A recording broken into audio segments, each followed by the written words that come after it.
Ya, kembali bersama kami di Prime Time News, Bang Faisal sebagai salah satu inisiator pemakzulan Presiden Joko Widodo. Apakah mungkin Pak Jokowi dimakzulkan sebelum masa jabatannya berakhir? Ya kalau secara moral sebenarnya Jokowi ini sudah dimakzulkan. Sudah dilucuti oleh semangat gerakan mahasiswa yang melancarkan kemarahan. Tetapi secara politik memang mekanisme itu kan tidak bekerja. Itu hak dari partai politik. Ya. Dan saya yakin dan percaya partai politik juga membaca situasi yang genting saat ini. Karena ini demo-demo menurut saya tidak lazim. Muncul hanya beberapa saat waktu yang dekat menjelang pencoblosan. Ini sangat menimbulkan banyak kalkulasi, spekulasi di sana. Ya. Sehingga bisa dikatakan ini satu situasi darurat. Okay. Oleh sebab itu istana yang melancarkan tuduhan-tuduhan sesat kepada kampus itu harus dihentikan. Tapi agak susah juga mereka hentikan karena memang istana dan kelompok-kelompok pro dinasti politik ini terlalu jauh memberikan pembelaan, dukungan, seluruh sumber daya diarahkan kepada kepentingan politik dinasti sehingga mereka buta, mereka tuli terhadap reaksi-reaksi moral yang muncul di luar. Ada tidak bisa yang dilakukan oleh pihak istana untuk meredam gerakan mahasiswa ini? Tidak bisa meredam karena memang kalau dilihat isu kecurangan ini sudah satu paket. Yang memberikan kesepakatan bersama dalam pemufakatan jahat di lingkaran istana. Karena ini menyangkut anak raja, anak presiden yang sejak awal memang didesain untuk menabrak semua aturan, menabrak konstitusi, apalagi suara-suara dari kampus. Tetapi harus diingatkan, kita menghimbau kepada TNI dan Polri untuk tidak terlalu jauh terjebak dalam kepentingan pribadi Jokowi dan keluarganya. Karena ini jelas-jelas gerakan rakyat, gerakan mahasiswa melawan aktor dinasti politik yang tidak ada hubungannya dengan negara. Jadi melawan satu kelompok yang dianggap atau disimpulkan sebagai perusak demokrasi. Anda khawatir ada bentuk-bentuk intimidasi, Bang Faisal? Kalau saya lihat intimidasi yang berkembang di ruang publik yang disuarakan oleh berbagai para tokoh besar dan guru-guru besar ya, tokoh dan guru besar, mahasiswa, itu masih oknum. Kelembagaan belum. Saya belum percaya TNI Polri berani melakukan intimidasi demi melindungi politik dinasti. Oleh sebab itu kita menghimbau tentara, polisi jangan mau terjebak dalam permainan dinasti politik. Saya akan nanti tanyakan kepada teman-teman mahasiswa ada tidak intimidasi yang diberikan kepada teman-teman mahasiswa, tapi kita dengarkan dulu pernyataan dari Menteri Investasi Bahlil Lahadalia berikut ini. Gerakan ini menurut saya ini gerakan yang ya gitu deh. Ya, kayak apa ya? Dulu kan orang melakukan penetrasi, mungkin agitasi ke kampus, ke adik-adik mahasiswa. Tapi kemudian itu tidak berhasil. Lalu kemudian melakukan agitasi di tingkat oknum-oknum guru besar. Mohon maaf, kita harus hargai mereka juga. Dengan harapan agar gerakan agitasi ini jalan. Tapi saya yakinlah rakyat dan mahasiswa itu bukan orang yang bisa diatur-atur begitu. Ini skenario ini kita udah paham sebagai mantan aktivis. Ya. Teriak-teriak kecil Pak. Ada yang ngatur Pak. Ya udahlah, mana ada politik itu gak ada ngatur-ngatur. Kita tahu lah, ini penciuman saya sebagai mantan ketua BEM, ngerti betul barang ini. Ya, terkecuali aku ini mahasiswa dulu kutu buku, kita ini besar di jalan. Gimana kita gak paham kayak gini-gini ya? Mas Ali Husni, komentar dari Menteri Investasi yang mengaku mantan BEM mahasiswa begitu, menganggap bahwa ada skenario begitu di balik gerakan-gerakan civitas akademisi ini. Tanggapan Anda, Mas Ali? Wah, sangat konyol lah gitu. Bang Bahlil sebagai mantan aktivis, Bang Bahlil mantan aktivis juga di Ekstra Cipayung. Hari ini banyak sekali narasi-narasi yang membuat kita tereduksi gitu, terdisorientasi.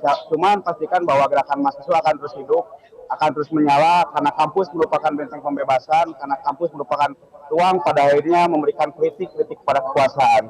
Menanggapi statement Bahlil, saya rasa sangat tidak memberikan suatu nilai yang baik kepada adik-adiknya mungkin di Payung ataupun kepada adik-adiknya yang hari ini sedang berjuang. Jadi saya rasa tidak melihat sosok kenegarawanan lah, melihat mahasiswa hari turun ke jalan, masyarakat, LSM dan lain-lain. Seperti jadi sangat miris gitu, melihat Bang Bahlil sebagai mantan aktivis membicarakan bahwa gerakan mahasiswa tidak murni, gerakan mahasiswa partisan. Ya tunggu saja bahwa pada akhirnya gerakan mahasiswa ini akan lebih masif, gerakan rakyat ini akan saling berkolaborasi dengan mahasiswa, bahwa pada akhirnya keadilan akan terus hidup. Seperti itu.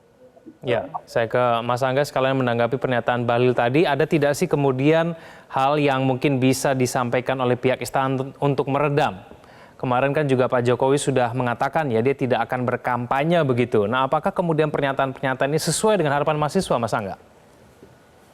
Oke, yang pertama apa yang dikatakan oleh Pak Bahlil soal gerakan ini tidak murni dan lain sebagainya ditunggangi partisan, maka jika dibilang Pak Bahlil adalah mantan aktivis, ya kita hormati itu.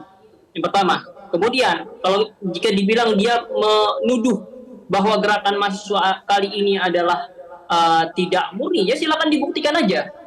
Kan dia kan mantan aktivis. Gimana cara buktikan gerakan itu tidak murni?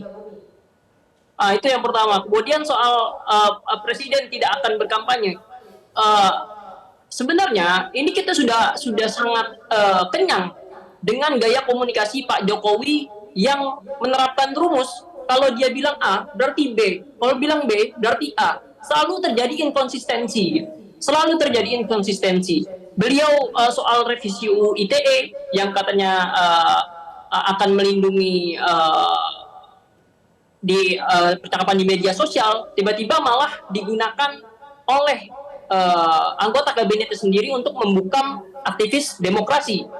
Ini kan inkonsistensi, dan kemudian beliau pernah bilang tidak akan bercawe-cawe. Ini kita peringatkan lagi.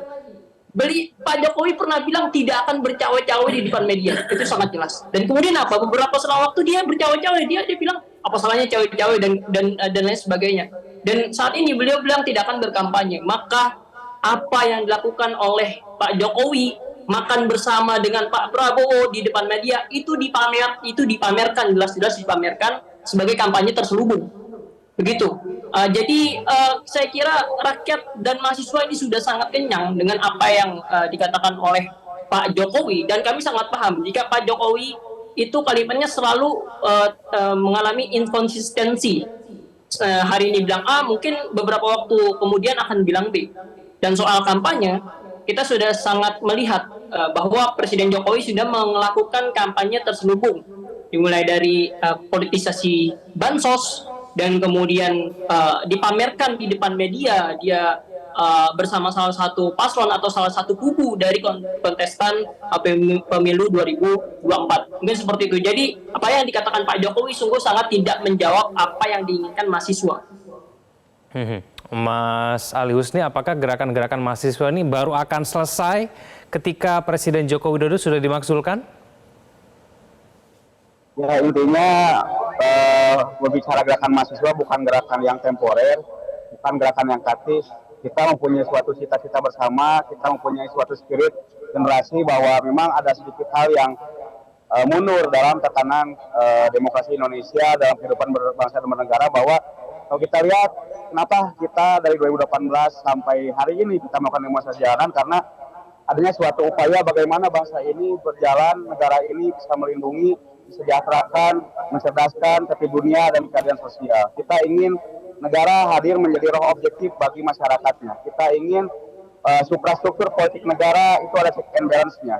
Kita ingin infrastruktur politik negara dan seluruh rakyat sipil itu terlibat dalam partisipasi publik. Jadi yang kita harapkan bukan hanya pada ini Jokowi nanti dimakzulkan secara konstitusional ataupun inkonstitusional, tapi yang kita harapkan ada suatu semangat terbarukan, ada suatu hal yang menciptakan suatu perubahan di negeri ini. Kita ingin adanya suatu manifestasi bersama agar ada keterarahan dalam bernegara, tidak ingin terjadi lagi suatu fase-fase yang ya demokrasi sudah ada titik kulminasinya, kita tidak ingin adanya suatu penurunan dalam suatu kehidupan bangsa negara, makanya kita ingin adanya suatu hal yang lebih besar lagi ke depannya, utamanya agar ruang-ruang sipil tidak dibatasi dan harapannya bangsa ini dan negara ini bisa berjalan sesuai dengan hakikatnya, seperti itu. Jadi gerakan tidak akan terus berhenti.